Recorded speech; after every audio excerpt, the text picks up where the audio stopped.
Well, hello, everybody. This is John Chrisley from Cyber Talk Now. Thanks for joining me. I wanted to talk a little bit about my thoughts around artificial intelligence, AI for short.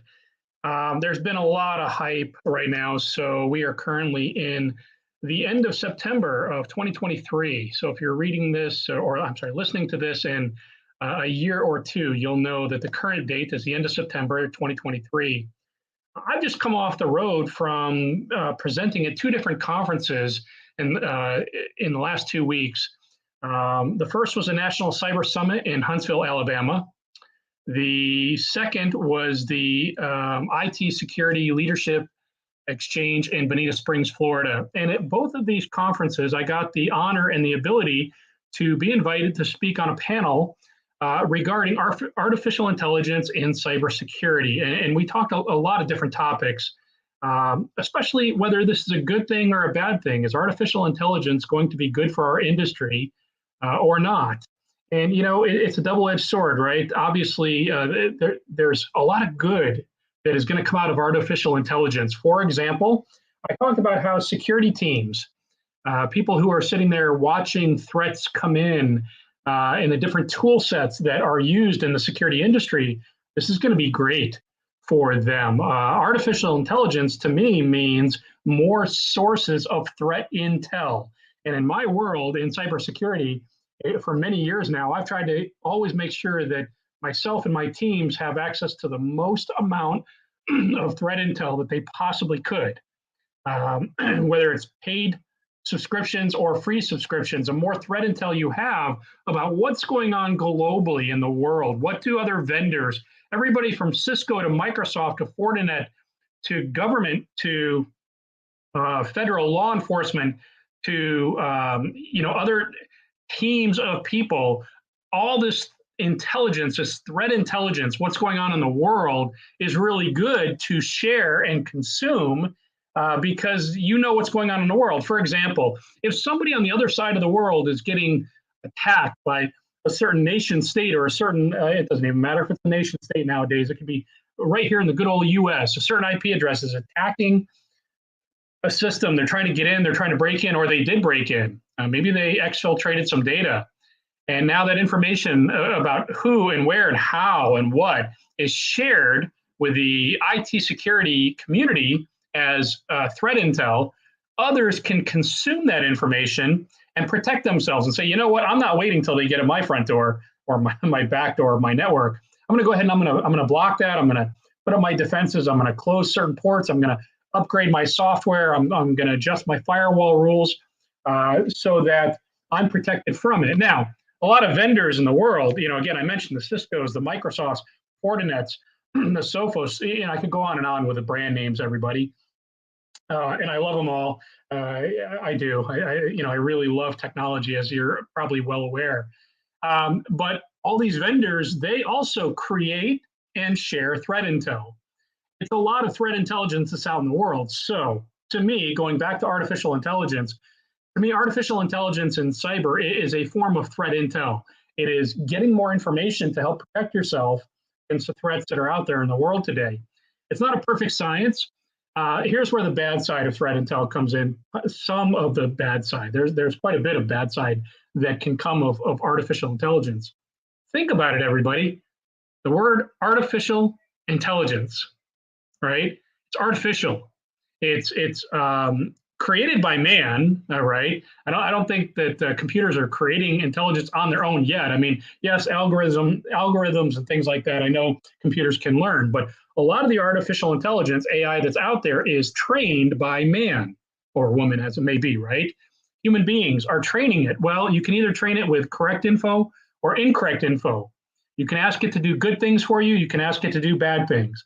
So if you're a hacker, I mean, I saw an article on LinkedIn. I don't have the link right here available to me. I apologize. If anybody reaches out to me, and I'll throw up my my email address here for you. You reach out to me on my email, and I'll be happy to try to find this link. But somebody said, any schmuck nowadays, any schmo can become a hacker.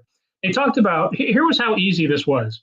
Set up an Ubuntu virtual machine on your computer, which is super simple to do, and then hook it up to some threat intel, and then go out there and do things like scan a company, find out its footprint, find the vulnerabilities in its systems, and then automatically try to hack in based on what you found. Now, everybody, those of you that are in the business know that doing all that could really get you in a lot of trouble, right? At a certain point, that's hacking. Hackers don't care. They're probably using some system they took over in a command and control type network to do these attacks, so they don't care. Go ahead. Who are you going to catch? Computer in the Midwest that's been taken over by a hacker? You're not getting back to the actual hacker most of the time, right? So it's amazing to me that artificial intelligence systems can be used to execute attacks. You don't have to be that smart anymore. That's the point of this little rant. You can say to it, I mean, look, I've used artificial intelligence, certain, ChatGPT and others, to say things like, I'm trying to build a job description for a certain job, and I want to make sure that I don't miss anything. I'm not a perfect job description maker, right? And so I'll go to Indeed and I'll go to other job boards and I'll go to LinkedIn and I'll pull down some sample job descriptions. Then I'll go to ChatGPT and say, tell me, give me a sample job description for this title, and it'll spit something out, and it could be really good. But the people that are using it for bad probably aren't trying to make job descriptions or do research. They're not trying to use it for blue team exercises, which is prevention and response. They're trying to use it to penetrate networks and find vulnerabilities. They're trying to say, look, tell me if a certain website has any vulnerabilities. And I know that the artificial intelligence systems are not supposed to be able to do this kind of thing, but I just heard from a pen tester at a conference that I was at, one of the two conferences, they're using pen GPT or something, pen test GPT. And I said, no, I'm not. Wow. Okay.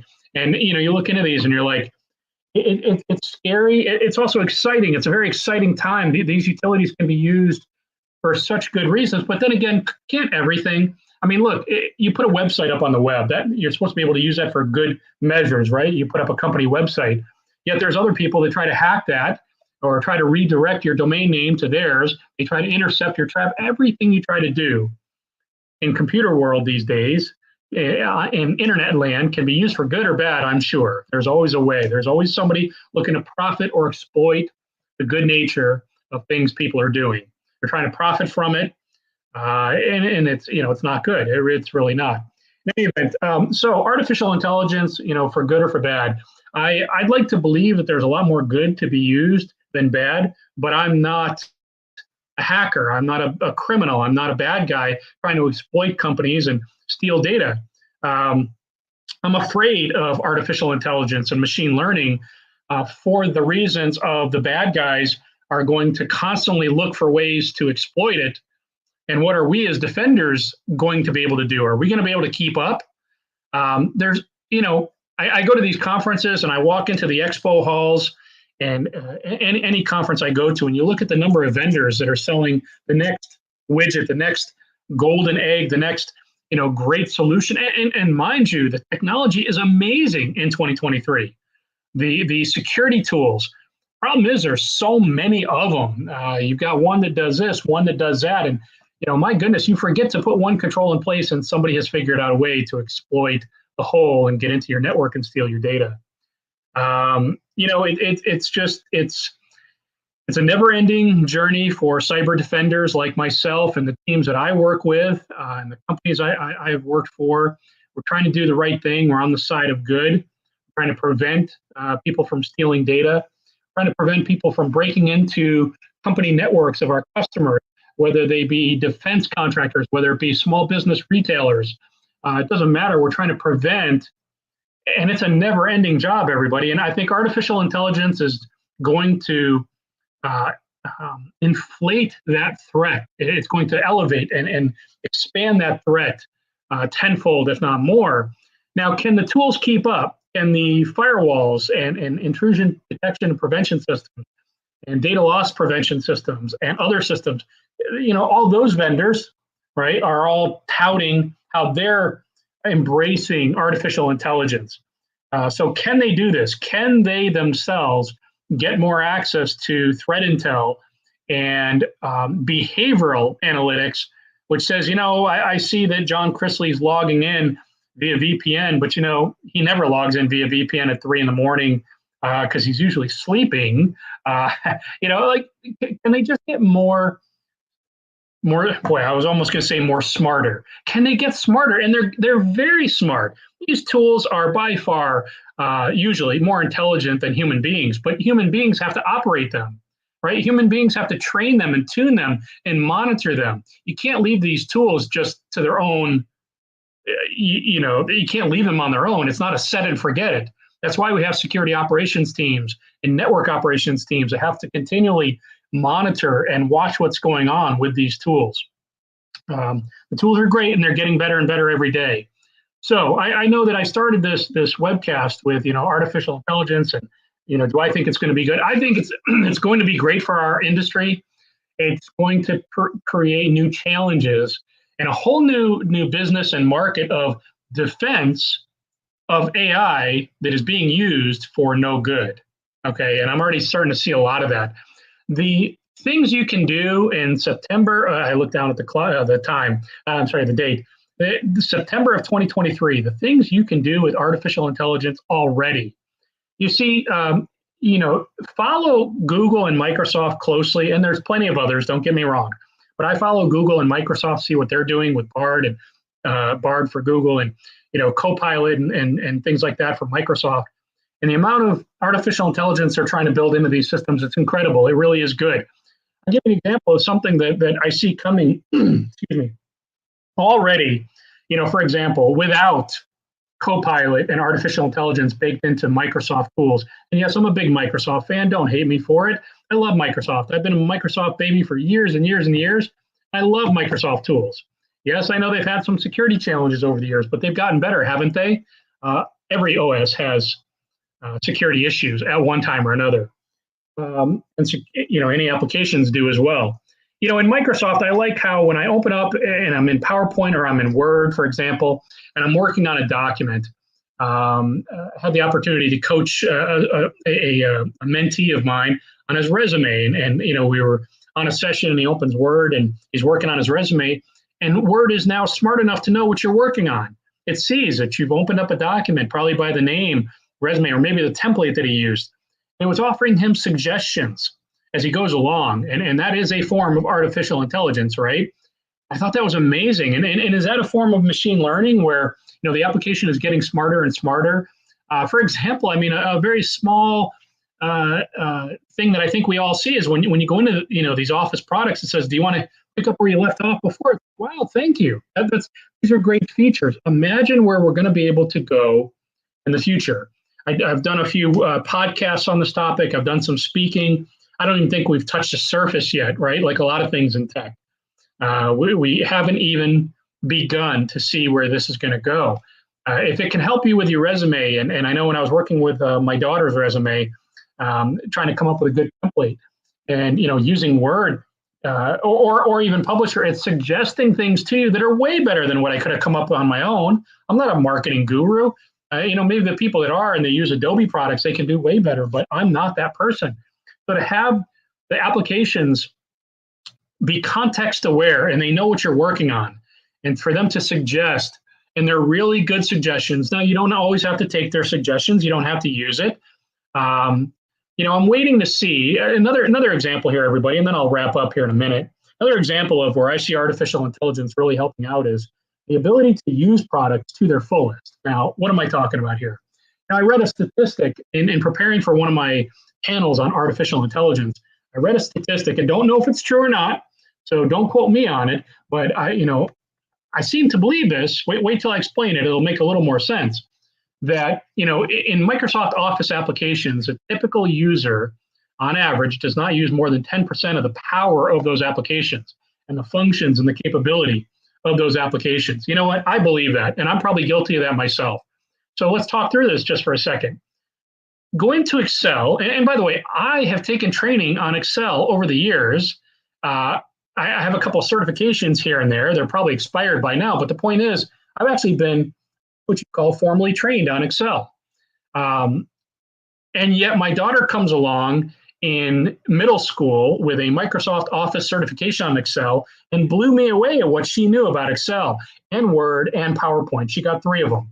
Here, I'm thinking I know these tools inside and out, and here comes this young child in middle school and took the Microsoft training and certs, and it was part of the curriculum there, and knows way more than I do. Okay.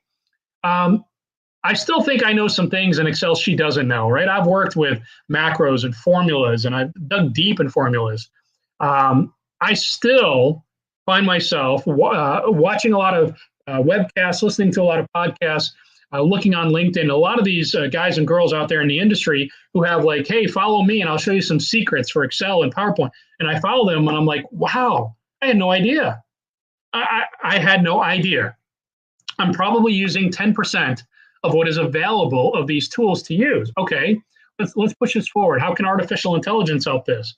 What if, with Copilot coming and other tools, and it doesn't all have to be Microsoft centric, but I'm going to stay on there for a minute. What if in Microsoft tools, you're able to say, look, I've got to put together a presentation, PowerPoint. I need a timeline. That could be PowerPoint timeline add-in, or you can do it in any tool, right? Could be project-based, could be anything. I need a timeline. I need to create a budget. I need to do as a CISO or head of IT security, I need to be able to put together a business plan that shows the investments that I need for the next year and why. I need the use cases. I need to put all this together in a concise way, and I need it to be 10 slides or less. I can't do 100 slides. Nobody will listen. I need 10 slides or less. I need a plan. I need a budget. I need it to be, ready for executive review. Imagine if the tools can help you do that. Now, they're not going to be able to do that on their own because they don't know your situation. They don't know what budget you're allowed to work with. Are you asking for $1 million, or do you have $15 million to request and maybe get? Do you need new firewalls or new antivirus systems or new patch management systems? How many users do you have? Do you have 100? Do you have 1,000? Do you have 5,000? What vendors do you like to work with? What are your approved vendors that you're allowed to work? These are inputs, okay, that, I don't think an artificial intelligence system could come up with all this on their own. They're going to need input from the humans. But if they can help the humans, if they can now raise my use of these applications from 10% or 20% to 70, 80% or even higher, and what I mean is if they can use the power, there's so much power in these applications, everybody. There's so much power that's not being utilized. Think about for security personnel, right, who are using SIMs.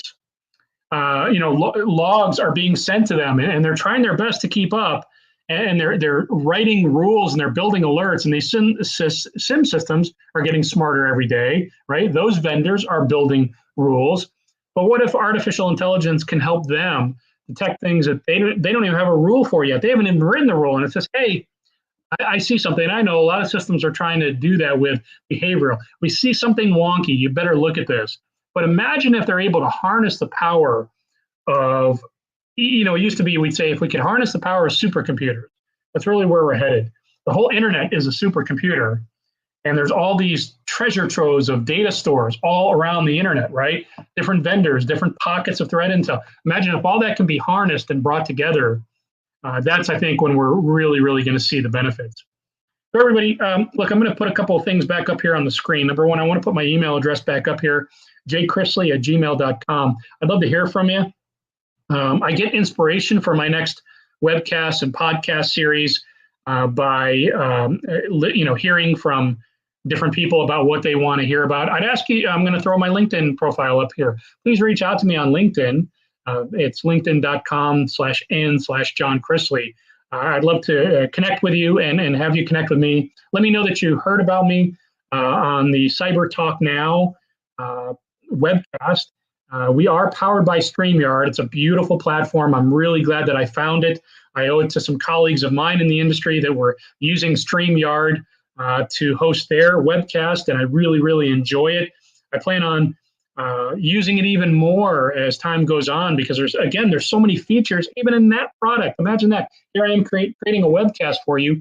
I'm not even using but a few features that it has available to use because I have to learn more. And imagine if artificial intelligence tells me how to use this platform better.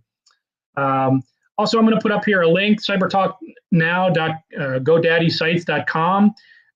Please take a look at that. That is my site for my podcast, and the links to the YouTube webcasts are obviously there as well. I'll just put the email address back up here for the moment.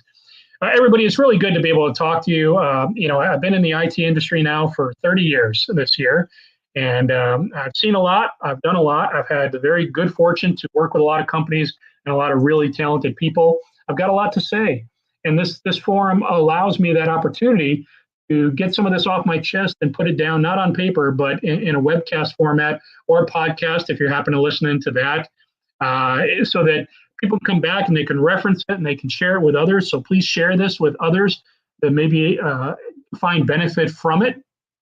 And I look forward to having you join me in the next webcast and podcast series. I really enjoy doing this. So again, everybody, John Chrisley for Cyber Talk Now, and I will talk to you soon. Thank you again. I'm going to go ahead and for now close, and we'll see you again soon. Bye-bye.